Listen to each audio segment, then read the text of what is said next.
Hi. Hi. This instructional video is a continuation of simplifying rational expressions, and in this case, it's about adding and subtracting rational expressions with unlike denominators. Unlike denominators.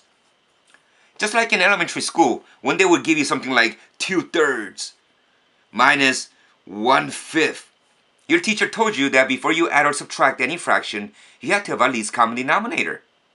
And what they did, one of the things that they taught you was to multiply the denominator, or at least find the least common multiples. So in this case, you'll say 15. And you say, how does the 3 become a 15? Well, multiply the 5. And whatever you know, multiply the 5 here, multiply 5 to the top, so you get a 10. How does 5 become a 15? Multiply a 3. And once again, whatever you know, multiply to the bottom, you have to multiply to the top, so it becomes minus 3. And in turn, you get 7 over 15. And you did that back in elementary school. Same thing here. But here's the story. Okay? What's the common denominator between 10x and 4x squared? Here's how it works. Some teachers will ask you to do a prime factorization. What that means is, well, 10 and 4, what's the greatest common or least common multiple or least common denominator between 10 and 4? Well, 10 can go into 20, 4 can go into 20. So 20 is a common, least common denominator. And how about x? It happens to be x squared. And that's the least common denominator. Let me show you how this works. So how does 10x become a 20x squared? You have to multiply a 2 and an extra x. Wouldn't that become 20x squared? 2x times 10x? And whatever you multiply to the downstairs, multiply to the upstairs. So 2x times 3, 6x. Now, how does 4 become a 20? You have to multiply the 5. And that's about it. X squared times 1 is x squared. That's it. And whatever you multiply down here, multiply to the top. So 1 times 5 is minus the 5. That's it. That was not very exciting, because nothing can be factored out. And, well, you know, sometimes that's the way it is. How about here? What do these three quotients have in common? If you said nothing, you're correct. So here's how you would do it. The common denominator is if you multiplied all three binomials together. So instead of doing that, let me just write it out together. X plus 1, x minus 2, x plus 4. Whatever you get, that is the common denominator that these three binomials can go into. Now, how does this quotient, x plus 4, become this? Well, it needs x minus 2, x plus 4. Multiply to the first numerator. So 2 times x minus 2 and x plus 4. Plus, now how does this second quotient, x minus 2, become this?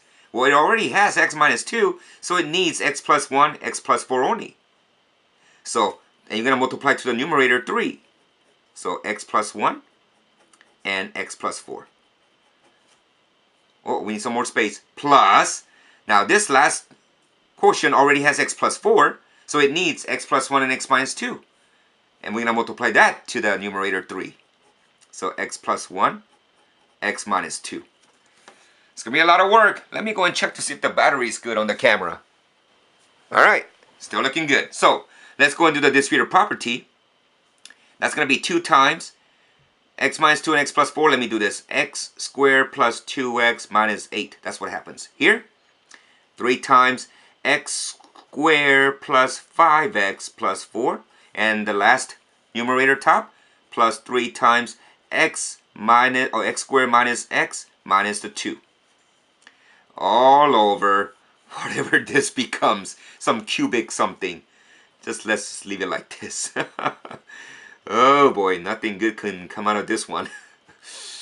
And then, let's go ahead and do the distributive property. So we get 2x squared plus 4x minus 16. If you're noticing my handwriting is getting smaller and smaller, you're not imagining. Plus 3x squared. 3 and 5x is 15x. 3 times 4 is 12. Plus 3 times x squared is 3x squared. 3 times negative x is negative 3x. 3 times negative 2 is negative 6. All over this thing. Now what? Anytime you do a distributive property, combine the like terms. So x squared, x squared, x squared. They're all positive. It becomes 8x squared. X, x, x. 4x and 15x is 19x minus 3x is 16x. And the constant, negative 16, positive 12, negative 6. So that becomes negative 22. It's going to be negative 10. All over x plus 1, x minus 2, x plus 14. And to make things simplified, let me factor out what's common between these three terms. And that's going to be 2. We're almost there. So 4x squared minus 8x minus the 5 all over x plus 1, x minus 2, x plus 14. Let me see if this is factorable at all. Hold on, okay? Guess what? This is factorable. Let's borrow the space over here. It turns out 4x squared minus 8x minus 5. Okay? 2 times 2 gives me 4. 1 times 5 gives me 5. And if I multiply 2 and 1, that's 2. 2 and 5, that's a 10. And if the bigger number is negative, it'll give me a negative 8. So the 5 has to be negative. 1 has to be positive. And if I factor, I get 2x, 2x. Plus 1 minus 5. Times the coefficient 2 that was factored out before. All over these binomials. X plus 1, x minus 2, x plus 14. This is the most simplified form you can get out of this, what looked to be a simple thing. I'm out of here. I thought I was out of here, but it turns out you need to do some of these yourself. So why don't you now try numbers 3, 4, and 5. There you go. All right. You said they have different denominators. That's right. So the common denominator is when you multiply these two binomials together, x minus 1 and x plus 6. But how does, he already has x minus 1. What does he need? He needs an x plus 6. So we're going to multiply to the numerator x plus 2 by x plus 6. Minus, now this guy has x plus 6 already. What he needs is x minus 1. And you're going to multiply that to the existing numerator, 12 times x minus 1. Now they all share a common denominator. And let's evaluate and combine all the like terms on the numerator here. Here we get x squared plus 8x plus 12 minus 12x, and negative 12 times negative 1 is plus 12. All over the denominator, two binomials, x minus 1, x plus 6. Combine the like terms, x squared, nothing to combine with that. However, 8x and negative 12x gives me negative 4x. And 12 and 12 gives me 24. All over x minus 1, x plus 6. And I just checked it. It turns out you cannot factor x squared minus 4x plus 24. So there's nothing to cancel out. And so we're going to leave our answer that way. Now number 4. The common denominator is when you have these two binomials together. So let's put that like this. And I think you're starting to get the drift now. 3x minus 2 is already there. All he needs is x plus 1. We're going to multiply that to the numerator. So x plus 8 times x plus 1 plus the x plus 3. What does he need so that his partner denominator x plus 1 is going to share the common denominator? It needs 3x minus 1 as well.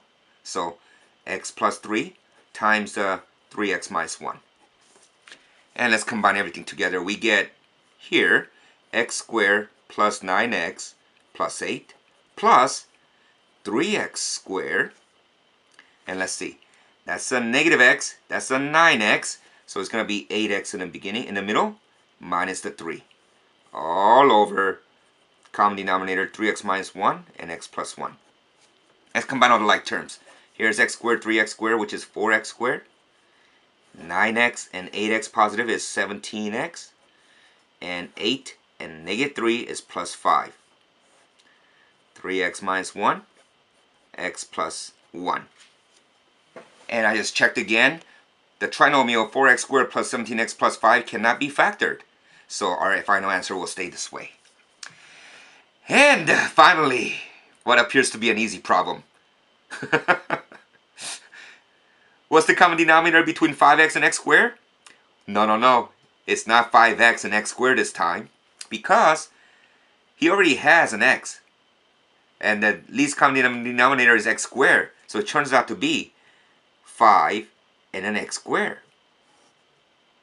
So what does 5x need to become a 5x squared? It just needs an extra x. And so you multiply the extra x to the numerator 9. Minus. And what does the x squared need to become a 5x squared? It needs an extra 5. So 5 times the numerator 2 is 10. And, oh, that was not too exciting. That's it. Good luck on your test, okay? Good luck.